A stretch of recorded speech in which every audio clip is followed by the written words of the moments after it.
আমাদের দেশ নায়ক জনাব তারেক রহমান দেশের মানুষের জন্য দেশের মানুষের মৌলিক অধিকার গণতান্ত্রিক অধিকার রক্ষার সংগ্রামে সুদূর বিদেশ থেকে সকাল থেকে রাত অবধি ওনার যে ভূমিকা উনি রেখেছেন, ইনশাআল্লাহ বাংলাদেশের মানুষ আগামী নির্বাচনে ওনাকে বাংলাদেশের প্রধানমন্ত্রী করার জন্য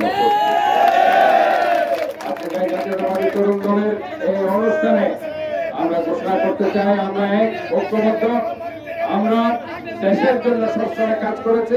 ইনশাআল্লাহ এই দেশকে আমরা ভালোবাসি এবং এই দলকে আমরা ভালোবাসি, দেশের মানুষকে আমরা ভালোবাসি।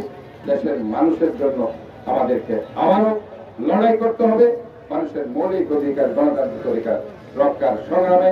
ইনশাআল্লাহ আগামী নির্বাচনে ধানের শীষে ভোট দিয়ে বাংলাদেশ জাতীয়তাবাদী দলকে ক্ষমতায় আনার জন্য আপনাদেরকে সর্বাত্মক চেষ্টা চালিয়ে যেতে হবে। এই আহ্বান রেখে ধন্যবাদ জানিয়ে